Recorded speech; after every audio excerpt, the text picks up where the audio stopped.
आपकी समय सीमित है, इसीलिए आप इसे किसी और की ज़िंदगी जीकर व्यर्थ मत कीजिए। आप जिंदगी में खुश हैं और मुस्कुरा भी रहे हैं, लेकिन आप परेशान भी हैं। तो चलिए आज उस परेशानी को ही दूर करते हैं। एक बार एक देश पर दूसरे देश ने आक्रमण कर दिया, पर इस देश के योद्धा के पास ज़्यादा समय नहीं था, ना ही ज़्यादा सैनिक थे और ना ही हथियार थे। तो योद्धा ने अपनी सेना को बुलाया और कहा कि अब हमें रण पर जाने की ज़रूरत आ पड़ी है, लेकिन हम लोग संख्या में बहुत कम हैं। हमसे 10 गुना बड़ी सेना और 10 गुना ज़्यादा हथियार उन लोगों के पास है।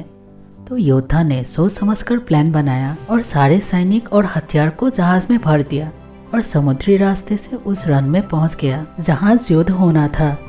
और जब सारे सैनिक और हथियार को जहाज से उतार लिया गया तो इस योद्धा ने अपने सैनिकों से कहा कि इस जहाज को आग लगा दो। पर सैनिकों को ये समझ नहीं आया कि योद्धा क्या कह रहा है, लेकिन ये ऑर्डर था, इसीलिए उस जहाज को आग लगा दी। और ये सब हो जाने के बाद योद्धा ने फिर से अपने सैनिकों को संबोधित किया और कहा कि आप लोग देख रहे हैं कि पीछे जहाज चल रहा है और अब हमारे पास सिर्फ एक ही रास्ता है रण में लड़ने का और विजय प्राप्त करने का, क्योंकि पीछे जाने के सारे रास्ते जला दिए गए हैं। तो इसके बाद सैनिकों के पास सिर्फ एक ही रास्ता था और इसीलिए सब ने अपनी पूरी ताकत से लड़े और अपने से 10 गुना ज़्यादा ताकतवर देश को भी हरा दिया।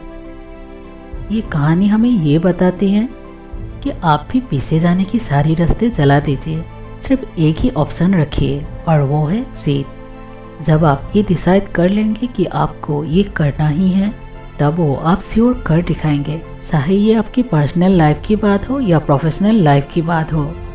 दुनिया में कुछ भी असंभव नहीं है, ज़रूरत है तो सिर्फ आपकी पैशन की। So always be passionate for your goal. And if you are agree with this video, then don't forget to subscribe our channel to support us. Thank you.